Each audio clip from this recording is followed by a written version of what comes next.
me, Brad Fitzpatrick, back with another game after a pretty long hiatus.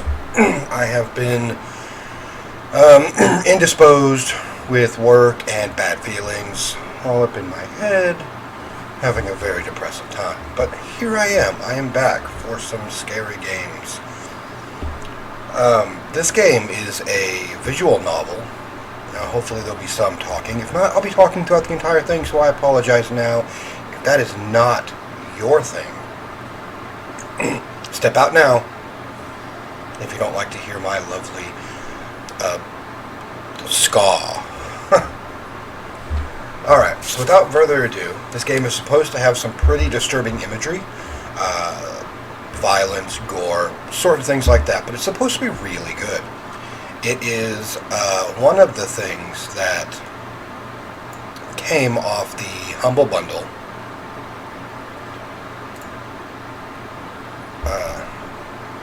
The Humble Choice this last time. So it's supposed to be pretty decent.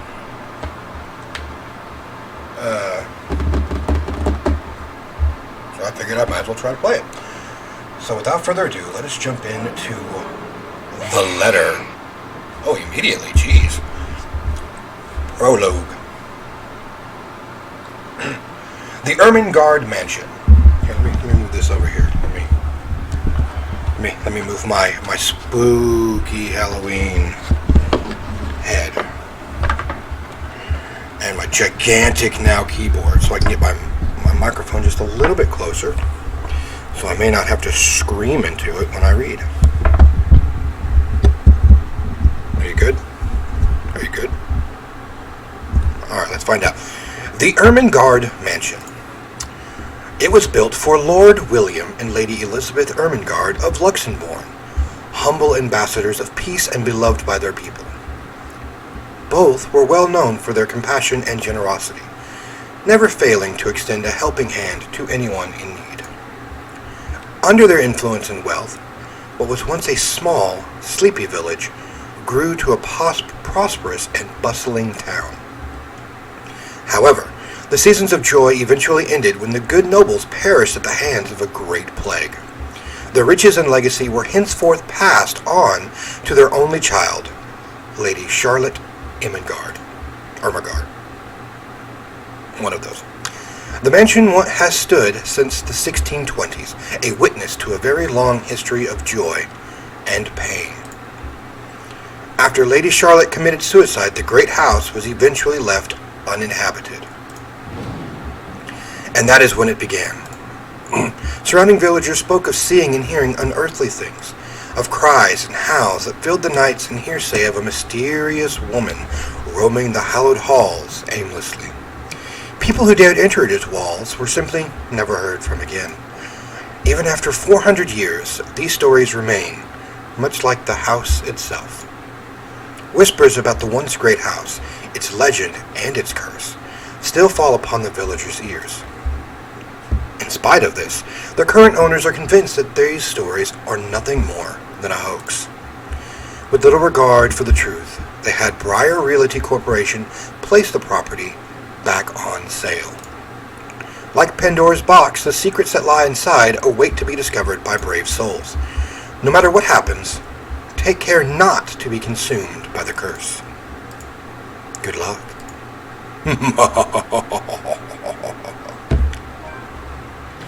Incoming call from Rose. Nice, there is voice acting. A familiar jittery voice comes from the other end. Hey Rose, I'm at safe already home. What's the matter? What do you mean, what's the matter? That helps my voice out a lot. Silly, I'm here and you're late. Jeez, we're all shit together, you promised. You did. Oh my god, please don't tell me you forgot.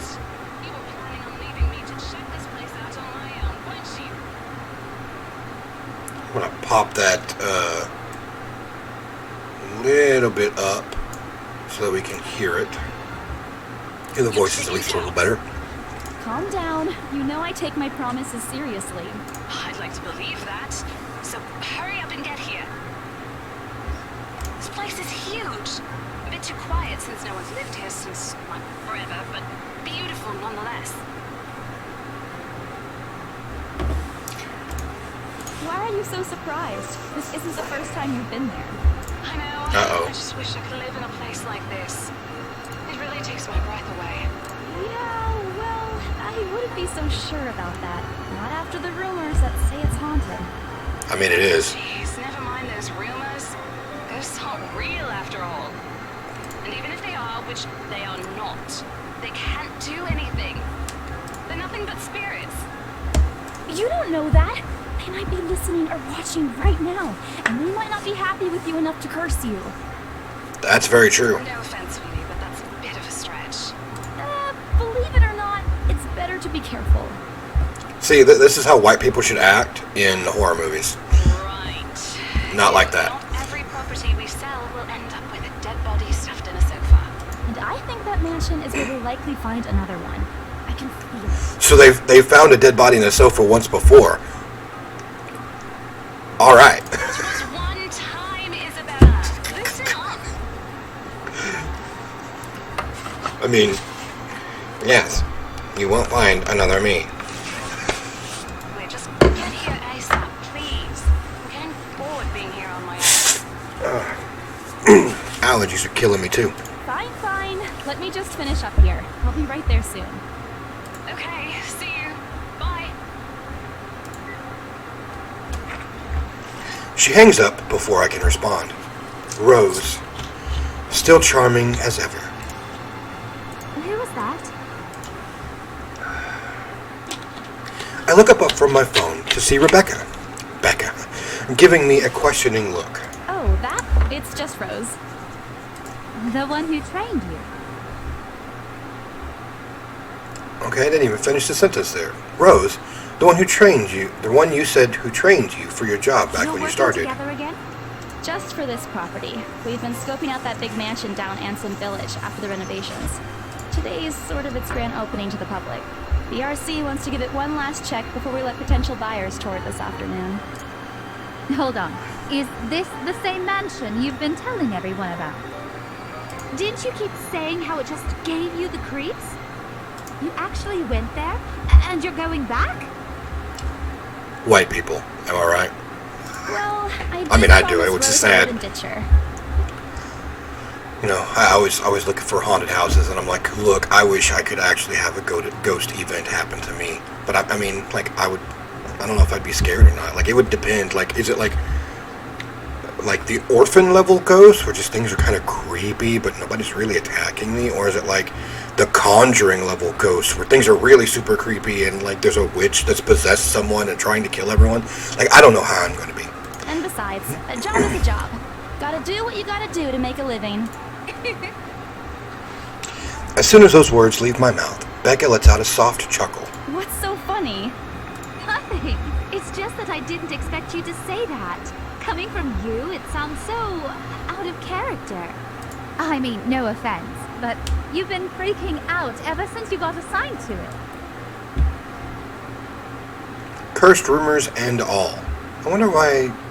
Maybe the voice actor didn't finish all the... I honestly thought you'd back out. Not all the time. I could really use a huge amount of cash right now, and this is just the fastest way to get it. Can't we all? Plus, listen to this. Briar Realty wants it sold as soon as possible, and the agent who lands the deal is going to get a huge bonus. They never give bonuses like that. Getting that would make life so much easier. They're desperate, I'm desperate, it's perfect. I really like the girl who's voicing Isabella. A sympathetic look crosses her face. You know, if you're really in urgent need of money, you could have just asked me. Or Ashton. We can always let you borrow, and you can pay us back whenever. Never do that. Always work hard for your money, because you can never tell if a person that you're borrowing money from is going to be really hard on you for getting it back to them, because they don't know what's going on in your life. I have to keep myself from groaning out loud. Literally what I just did. In the years I've known her, I can already tell what to expect once she has that expression. Becca, I've noticed that you've been living off instant noodles these past few weeks. Yeah. Speaking of which, I went down to Texas to just get out of my own headspace for a little while, and met a really good friend of mine. And we went to a place to eat that was just super fantastic, super good Asian food. And I really, really, really should have documented it and put it up here, but I didn't. Now I regret it because we had a super fun time and got some really cool stuff. I saw some really cool places. So maybe next time I go down there and do some stuff, I'll post a video. It'd be really cool, travel vlog sort of style. She crosses her arms and grimaces at the thought. Her voice slightly rises as she begins to scold me. Instantly, I'm reminded why Becca excels at teaching boisterous teenagers. Stop eating junk. They're cheap, but they're not good for you. You'll definitely end up in the hospital if you keep at it. Here we go again. Let's see. We have our first choice option. Hey, I eat other things too. Oh, I got an achievement. This or that. Oh, we have... Okay, what is this? Journal? Okay, so we don't have any journal entries yet. Oh, we have profiles. There's Isabella. Haven't met Hannah, Zachary, Marianne, Rebecca, Ashton, Luke. I have met Rebecca, but... What is this? Why is this here? Oh, that's how you save. You right-click. Alright. Oh, relationship status with Isabella. Oh, Rebecca. I have increased relationship status with Rebecca. Awesome. What do we got? We got backlog, skip, save, which you can also do, like I said, with the right-click button. Branching tree. Oh, we don't want to be spoiled. Okay, so, yeah, hey, I eat other things too. I fold my arms across my chest, mimicking her posture and giving her the best frown I can muster. The same one I'd use with my younger siblings when they were being difficult. Instead, she only raises an eyebrow at me. That's not going to work on me. And I saw it when you were cleaning your flat last week. The instant noodle cups outnumber everything else. Hey, sometimes those things are banging, alright? You're just exaggerating. Did you even see what's in my cupboard yet? I'm No. not just living on instant noodles alone. I've got canned beans, peas, tuna, ham, and even hamburgers in there. Please don't tell me that's canned hamburgers. Becca's wrinkling her nose by the time I get to the end of the small list. She even went a little green on the last one, exactly like I did. I would have laughed a little at that if I didn't know it would only lead to more reprimands from her. Aren't those the same ones you won from the grocer's raffle more than a year ago? Oh, I sincerely hope you're checking the date stamps on those things before eating them. I don't want a repeat of last year. Oh my god, what happened last year? In any case, those are still not exactly healthier choices, Val. She shakes her head, possibly laughing at some distant memory. When she looks up, I immediately brace myself. More words from her. Sometimes it's just better to let Becca talk until she's out of things to say. But when she turns her attention back to me, there's only warmth in her smile. What am I going to do with you? Insert perverted joke here. She says this more to herself than me, her voice shifting to something kinder, even motherly, if I'm looking for the exact word. I hope you know that it's impossible not to worry about you when you're like this. You don't have to keep eating the same thing. Didn't I tell you before? You're always free to reheat my leftovers. That is not what that says. Thanks, Becca. I really appreciate it, but you don't need to keep babying me. You've been taking care of me since after I moved here. You have to take a break sometime. And before you ask again, no. You know I'm not a fan of borrowing money. And I'm not going to ask you to give me what you earned hard for yourself. You and your pride. But suit yourself. The offer stays on the table, though. I nod in response, if only to get her to drop the topic. But I'm pretty certain I will never take that offer. Ever. It has nothing to do with pride. I've simply seen plenty of times how friendships can take a turn for the worst, just because of a few unpaid debt. See? Exactly. I don't want something like that to happen between me and Becca. We may argue about a lot of small, petty things, But she already feels like a real sister to me. I don't want to lose that friendship over something so trivial. Becca's movements, when she takes a quick glance at something behind me, snaps me out of my thoughts. Enough chit-chat. Lunch is ending, and my students will be back any minute. We can catch up later. Good luck with your clients. You better treat us to lunch or something if you get that sale. You bet! With a small smile, she returns to her desk and begins sifting through the pages of a rather thick history book. She's probably working on next week's lesson plan. Or trying, at least. Her eyes are distant, and she doesn't seem too attentive to whatever it is on the page. As if she heard my thoughts, Becca starts coughing heavily. Her hand hastily goes to her mouth to stifle the sounds. This is precisely why I followed her here. For someone who makes a habit out of worrying about other people, Becca sure forgets how to take care of herself. You sure you can manage on your own? I mean, you're still a bit feverish. Hush, dear. Don't you worry about me. I'll just drink some medicine and I'll be right as rain. Oh my god, that's me to a T. I level her with a flat look. She has had a cold for a couple of days now. Something about the strange weather not agreeing with her lately. And despite my advice to take the week off and rest, I found her apartment empty when I dropped by this morning. She even left the medicine her doctor prescribed. Look who's being stubborn now. You shouldn't even be working right now.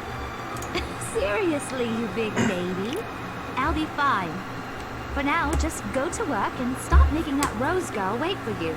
I'll call you if I still feel better, and you can come pick me up if it makes you feel any better. She offers me a reassuring smile, and I can only sigh. Why do I even bother? There's no stopping her once she has decided on something. Defeated, I reach inside my bag to pull out the same bottle of medicine she left earlier. She looks at it warily when I place it in front of her. Unfortunately for her, this is one thing I'm not letting her have her way. All right, but don't forget what the doctor said. Drink this on time. I'll see you later, okay? There's an amused gleam in her eyes when she shifts them back to me. Look who's playing the mother hen now. Rebecca! Okay. I won't tease anymore. I'll make sure to drink it, Mom. Before I can retort, she casts another look at the clock. I take that as a sign to finally end the conversation and my short visit. With a small wave, I leave her alone to her classroom and her thoughts. I hail a passing taxi to take me to the property as soon as I leave the school grounds. The mansion is some ways out in the countryside, but I don't have trouble giving the driver directions.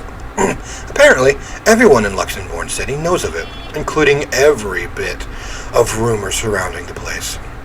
In fact, just the mention of its name is enough for locals to give you cautious, sidelong glances. I learned that the hard way the first time I commuted there, and it only boosted my belief that there's something more to the house. Even the news of it being renovated and placed back up in the market has caused quite a stir. Thankfully, it died down a few weeks later. The place would have become a lot harder to sell otherwise. I avert my eyes from the window once the buildings shrink in the distance. We get a glimpse of the countryside soon, although a quick glance at my watch tells me we're still a few minutes away from our destination. Might as well get some work done.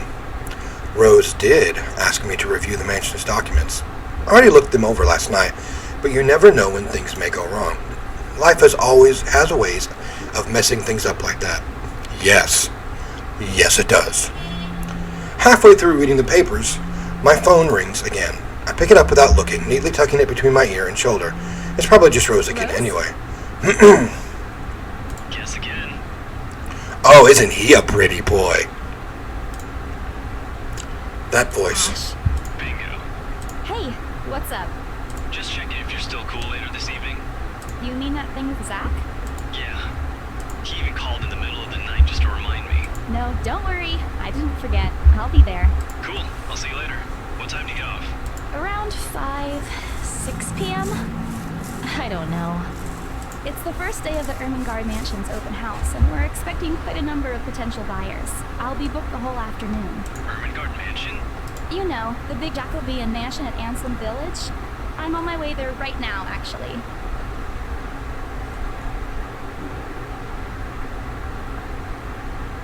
I'm still wondering if that's how you pronounce that word. Jacobine? I thought it was Jacobin. Oh well. On your own? Yeah, well, Rose is already there, but yeah. I see. Looks like the scaredy cat finally toughened up. Shut up. I mean, come on. Ash chuckles, and I can't help but roll my eyes upon hearing it. I'll see you later. Ashhole. I'll see if I can pick you up. Whatever. Bye. Stupid Ashhole, always teasing me whenever he sees a chance. I'll show him who's tough. Maybe I should have done something about whatever this is that's in my throat. That's a lovely mansion, and I just accidentally clicked on that. I did not mean to. Timeline. Ah, there we are. Before going to the Ermengarde mansion, Annabelle Santos dropped by St. Gorati High School to check on Rebecca Gales, the former reminded the latter to take her flu medicine before leaving. On the way to the mansion, Isabella received a phone call from Ashton Frey, reminding her of Zachary Steele's. The names are fantastic. That is awesome. Those are like straight,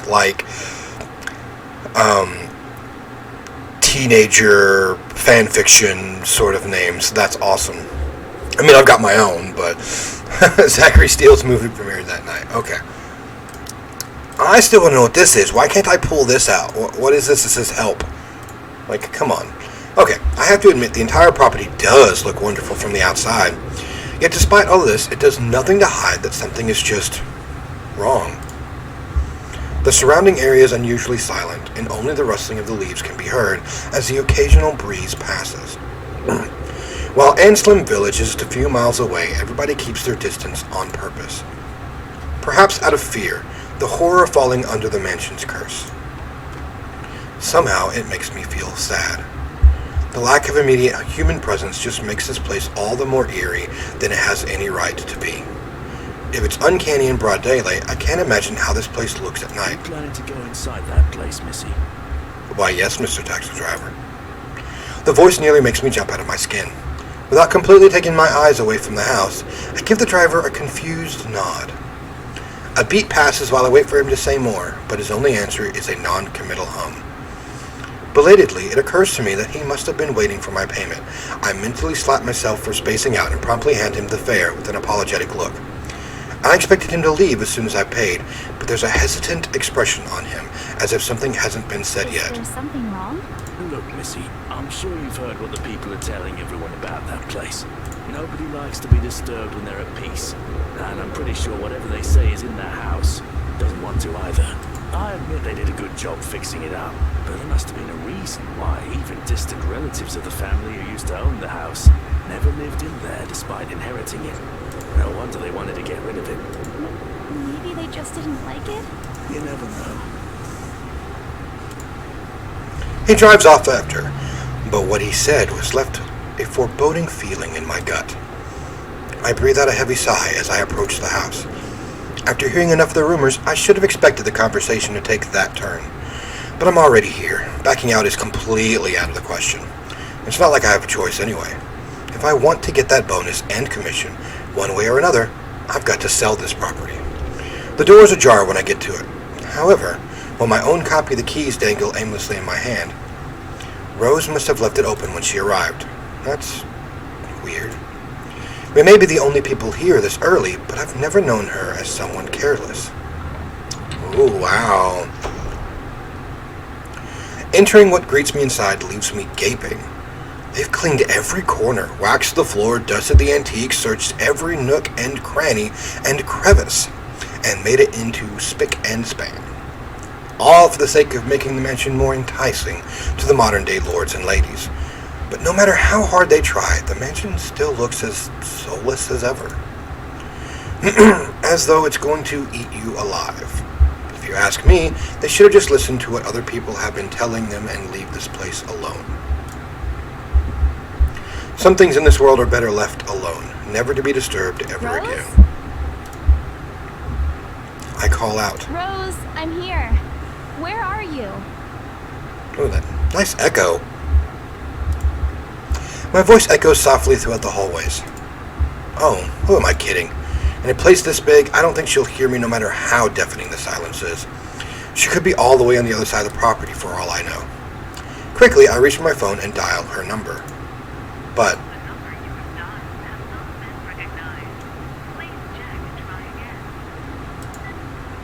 what do you mean, has not been recognized? We were just talking a while ago. It's not like she was eaten by the house, right?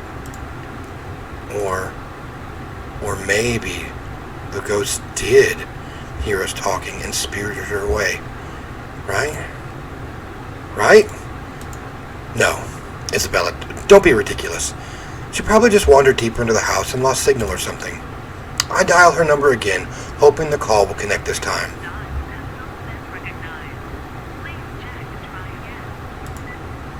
But to no avail. Oh boy.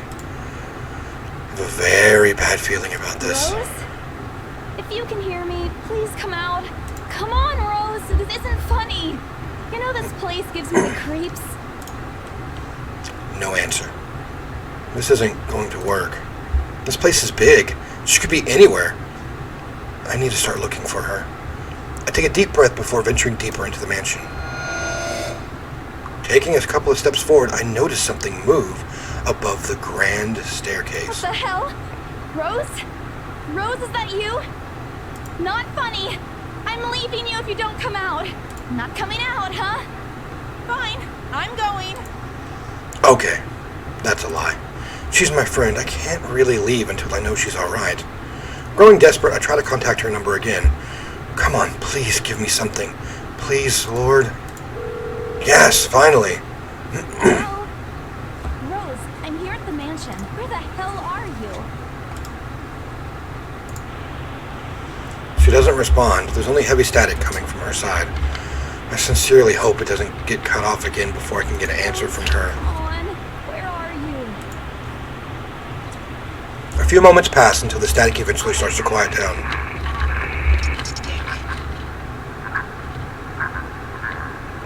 Yeah, no, that's not creepy. That's not creepy at all. What? The attic? Why? Crap. It got cut off. Man, do I really need to go there? With how deep inside the mansion the attic is, there's barely any signal there. No wonder I can't contact her. But why is she there? Out of all places, she just has to make me go fetch her in the creepiest room of this place. Is she doing this just to get back at me for being late? Whatever. I'll just go. The sooner I meet up with her, the sooner I'll feel better about being here. I carefully make my way up the staircase.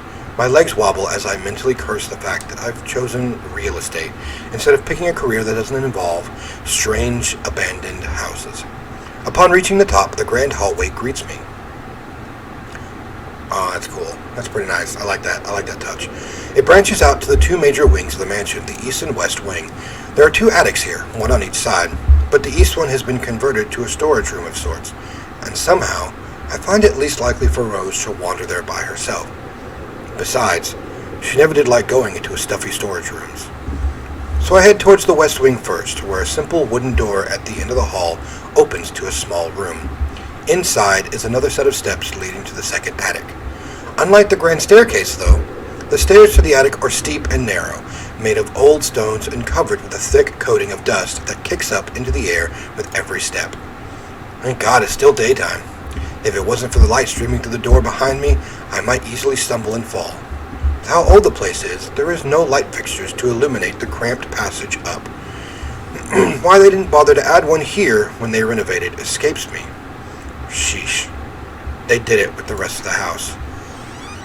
The small bedroom welcomes me at the end. It looks exactly as it did since the last time I've been here, full of dust, worn out and faded by time. Odd. I thought they cleaned everything. Did the crew miss this room? Cleanliness is the least of my concerns right now. The more pressing matter is Rose. She's not here. Was I dreaming when I talked to her a while ago? Did I mishear her? No, it couldn't have been a dream. After all, the creepy ambiance of this estate is doing such a remarkable job of making sure I stay alert and awake. And I'm sure she said she's here. Is this a prank? Or maybe That phone call was Rose's last message to me before the curse got to her. Whoa. Shut up, brain. You are not helping. Don't make this scarier than it already is. But if she's not here, then where is she? What the hell was that? That's it. I can't do this anymore. I'm leaving. We must have angered the spirits living here. I knew disturbing this mansion was a bad idea right from the very start, but nobody listened. Be fucking realistic, they said. They think I'm cuckoo because I believe in curses and ghosts and all that. Me and my outlandish backwater country beliefs. I've always strived to be a model employee, but not this time. No. I'm turning back for the sake of my sanity. Briar Realty can find another agent who is more fucking realistic to tour people around this haunted house. Before leaving, I take one last look at the gloomy old room. Just to check. What's this? My worries about Rose's whereabouts must have caused me to miss it when I first entered the room. But there's clearly something on the floor. It looks like... Laying on the ground, just a couple inches away from my feet. Out of sheer curiosity, I lean down and pick it up. Strange. I don't recall seeing this the last time I was here. A few days back, me and a few other agents inspected the mansion to prepare for today. I had been the last to look inside the attic and leave, and this certainly hadn't been here before. Someone must have left it in this room since then. Did Rose leave this for me? Was she here a while ago? I couldn't have missed her though, could I? There's only one set of stairs leading to the attic. The letter isn't exactly in pristine condition. In fact, it looks rather ancient. The paper's so thin and rough. I'm worried it'll fall apart if I so much as touch it. But with great care, I open it, and what I read shakes me to my core. What? Oh my God. Alright. So this is what's inside the journal that I couldn't pull out. Nothing but the words, "help me," fills the page. All of it, seemingly written with a crimson-shaped pen. Or blood. I gulp. The same phrase just goes on and on until... Send this to 5 people or else. Or else what? Or else what? As quickly as I can, I scan the back of the paper and peek into the envelope to make sure I'm not missing out on a second page. But there's nothing. Oh, please, no. My hands tremble as dread creeps over me. The room is suddenly getting colder. I need to get out of here. Folding the paper in half, the sight that greets me next has me frozen on the spot. Whoa, alright. A pair of blood-soaked feet enters my field of vision, covered in gaping wounds, with skin eaten away to reveal flesh, bone, and all manner of things one isn't meant to see. It's too much. All of it is too much. I want to cry, call for help, but the words catch in my throat. Even my feet won't move, completely paralyzed out of terror. Lord, please help me. Be brave and look up. I need to face it. Whatever these feet belong to, I need to face it. And if I'm going to die, if they're going to kill me, at least I'll know what my killer looks like. A cold comfort.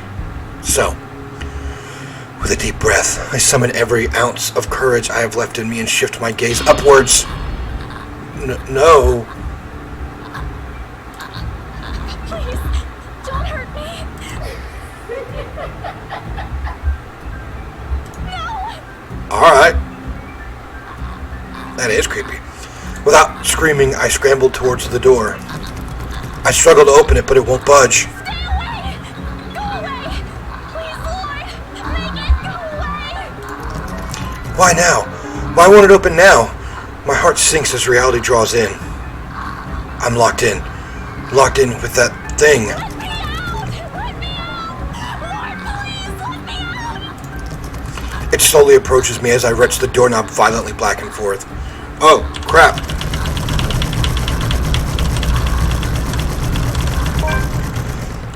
Yes! I didn't realize that I had to do that. The door finally swings open and I couldn't have been happier. Wasting no time, I leap out of the door and don't look back. My feet pound against the floor in rhythm with the loud, fast beating of my heart. By the time I run past the hallway and find myself atop the grand staircase, my chest feels so tight like it's going to burst. But that's nothing compared to the feeling of hope inside of the exit gives me. Racing down the stairs, a breathy laugh escapes me and my shoe slips and I find myself falling until my back hits the ground and pain racks my body. My head grows fuzzy and my vision dims as I fight to stay conscious.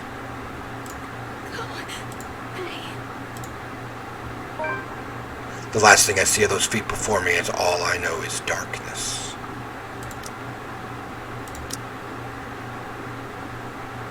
So, does that mean that Isabella is now dead?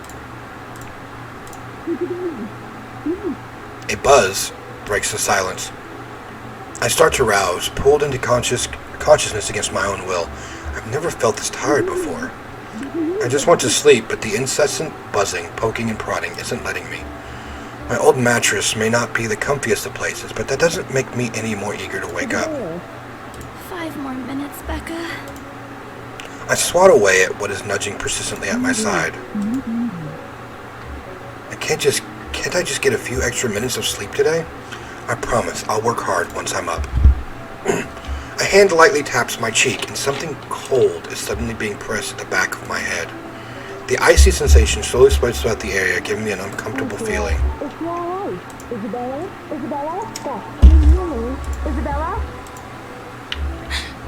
The fog immediately lifts from my mind the moment I recognize the voice, and my eyes snap open. There, looking down at me, is Rose. Another woman loiters beside her, but my attention is too focused on my co-agent to even ask why there's someone else with her. Rose's posture just screams worry, although she's keeping a straight face, or trying at least. I can't help but feel bad for making her fret. A wave of dizziness washes over me as soon as I try to get up, forcing me to lie back down again. Luckily, the feeling subsides after a few seconds, only until a mild throbbing somewhere at the back of my head remains. With a little assistance from Rose, I push myself upright. She hands me an ice pack and gestures for me to press it, where I suspect a small bump has already formed, if the light ache in the area indicates anything. All right, Isabella, where are we? The Ermengarde Mansion. Why? Ow, my head. And the date today? October 21st? Rose. Last one. Can you count to 15 in reverse order? 15, 14, 13, 12 teen. No, that's wrong. Why are we doing this? She's just checking if your injury is in any way serious. This time, I curiously regard the woman standing beside Rose. It's impossible to overlook her, what with the way she towers over us. And here I thought Rose is already tall. Who is she anyway? One of the remaining cleaning crews? But with how primarily dressed she is, I don't think anyone would want to clean in a suit. An expensive suit at that. The gloves alone must have already cost a fortune. Her eyes slowly shift between me and Rose, considering us with an almost unreadable expression, before finally fixing a sharp gaze on me. I can't help but fold my arms protectively over myself as she does so. She may be far from a cleaning crew, but she certainly looks like our supervisor during evaluation. Just do it, please. I eye them both warily, but recite everything as she has asked. Rose releases a breath of relief once I'm done. Scared me for a moment there. I was about to call for an ambulance. Are you alright? Exasperation soon replaces the dull ache. The memory's a little fuzzy, but the attic and... There was someone, Rose. In the attic. Someone? You mean a client? Well, that's unlikely. Not a client. Probably just one of the cleaning crews. The boss interviewed them back this morning for some last minute... No, not any of those. They're, I'm not actually sure. Wait, didn't I call you? You said you were in the attic when you answered. That's why I went there in the first place. Both the Rose and the lady look at me like I've just grown another head. Did I say something weird? Rose quickly casts an apologetic smile at the woman before the awkward silence stretches on further. It's her saleswoman smile, the same one she taught me back when I was still her trainee. I should show this to troublesome clients or just to avoid trouble in general, she advised. It's also the same one she gives me when I've done something particularly absurd that may cause us to lose a potential sale. Her eyes are serious when she turns back to me. She takes both of my shoulders, gently squeezes it, and with as much patience as she can muster. As much as I'd love to have gotten at least a heads up of your arrival, I didn't really get a call from you. You know, signal here is absolutely horrendous. I was in the garden earlier and couldn't even make a single call. Isabella, I'm going to ask again. Are you really all right? What happened? I don't know. It's all a bit blurry. I remember I was looking for you, but you weren't in the attic. And there's whoever it is. And I must have tripped on a rug or something on the way down. Oh no. Do you think someone came in while you were out? You left the main door open. We are so going to get into big trouble if something gets stolen, Rose. Perhaps it is a concussion. Are you sure you feel fine? We could still call for an ambulance. I could cover for you. No, I'm fine. I mean, that probably would have been better. I can work. Wait. Hold your horses. Rose, I can't just miss an important sale because of a minor bump in my head. An extremely minor bump. I've had worse when I was a kid. This is nothing. Besides, if I leave, you'll have to shoulder everything in the open house, alone. And in a mansion this big? Well, there's always the part where I may lose that bonus BRC promise, but that's completely beside the point. Rose gives me a skeptical look when I return the cold compress to her and push myself off the floor. I have to use the staircase's railings to center myself, but otherwise, I feel fine. See? I'm A-okay. The two of them exchange a worried glance, and Rose assumes a contemplative look. I bite my lower lip in anticipation. If she says no, a smile threatens to slip out from If me. I see that you aren't feeling well, I'm taking you personally to the nearest clinic to have you checked. Clear? Clear as day, ma'am. Thanks, Rose. You insisted. But remember what I said. First sign of you looking not okay, and we're off. No questions asked. None. It's just a small bump. Don't worry. You shouldn't downplay these kinds of things. It could be a serious injury for all we know. Suddenly, a small cough sounds against the walls of the foyer, interrupting our banter. The woman is looking expectantly at the two of us, her stare making me shrink back a little on myself. She isn't really intimidating. Well, she is. But not in a scary negative way. Far from it. Actually, her demeanor simply commands an air of sophistication and respect. In a different world, a younger me would have probably wished to be like her. At our lack of response, she coughs again, lifting a well-trimmed eyebrow at me in question. Words get caught in my throat at the sight of it, and Rose, as usual, is swift to catch my My blunders. sincerest apologies, Mrs. Miss McCulloch. Marianne McCulloch. Marianne McCullough. Trolley Rose Designs. Interior designer. Alright. She hands Rose her business card. The words interior designer catch my eyes before my partner flips it over. Oh, probably someone interested in the mansion for its 17th century influences then. I won't hold it against her though. Despite the hearsays and remaining uninhabited for years, the mansion's original fittings and fixtures have been kept completely intact and restored to pristine condition.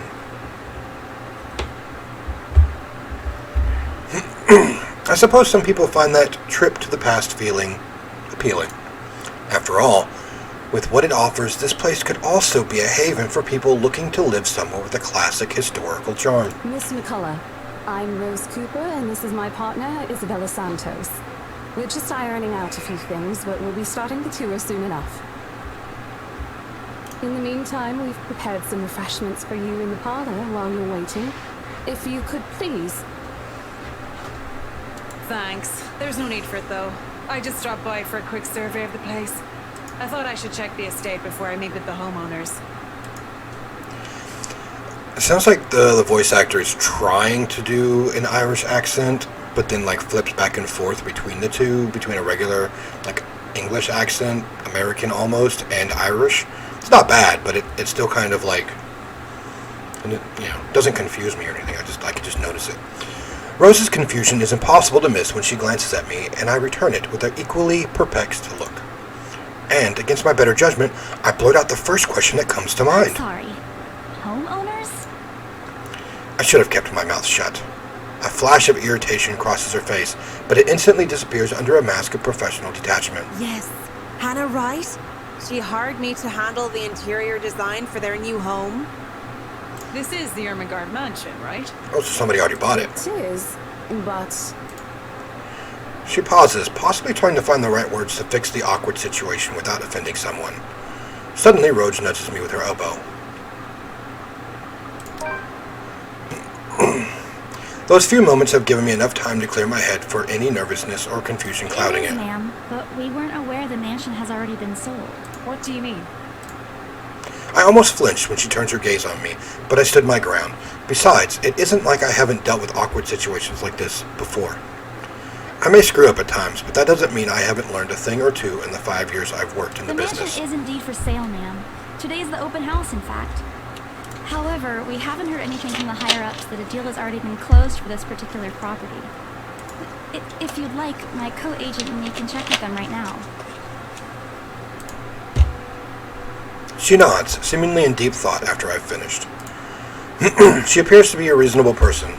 Anyway, given the proper explanation, she'd surely understand. I thought something looked odd. Excuse me, I need to call my secretary. Thank you for your assistance, Miss Santos. With a slight wave of her hand, she leaves us. That seems to be the end of it. Both Rose and I breathe a sigh of relief. Disaster averted. I also don't miss the thumbs up she gives me for doing a good job, and I can't help but swell with pride. Still, I've already prepared myself to dial the number to our Luxembourg office and check even if she didn't ask for it. I will be very frustrated if, for some reason, someone has already just been decided without my or Rose's knowledge. That's a whole new level of unfair. We've been working hard on this. Moments later, Miss McCullough returns, looking a little frustrated, but with an apology clear on her face. I feel a little sorry for her having to go through all this trouble. There seems to have been a little misunderstanding with my client. If you'll allow it, I'd like to stay and wait for them here. I was informed they'll be dropping by for the open house today. I figured it'd be a waste to just leave after that long drive. I might as well meet him here. certainly. You can stay at the parlor in the meantime, ma'am. I'm sure it won't be long before our guests arrive. And Isabella, I left a few documents in my car. You know where I keep those. No, I don't. Can you please get it for me? Rose takes a glance at her wristwatch before tossing me a set of Hurry. keys. We've still got a few minutes to double check those papers. Okay, got it. The two of them disappear behind the parlor's door. You know what? I think I'm going to stop here because I don't know how much more time I have left to keep playing. So, I still don't have any other profiles there. But I do, oh, Marianne, yep. I've got quite a bit there, quite a bit there. Oh man, Luke doesn't like me at all. Ugh. Okay, but I think I'm going to stop here. Let's save this. If you do like this, you know, leave a like, comment, subscribe, share with your friends, and I'll keep going. I mean, it seems rather fun. If you don't mind the whatever this is that comes out of my mouth, then I will keep going. The last visual novel I had did, actually, I really enjoyed. If you guys, you know, and people really liked that as well. So if you did like it, just leave a comment and say to keep going, and I will keep going. I have other games, hopefully, to plan. Hopefully I can get some more videos out while I'm on my 7-day break, which is already halfway over. It just all really depends on life.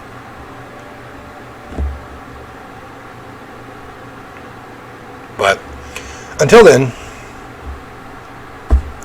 always be kind to each other. And I'll see you in the next video.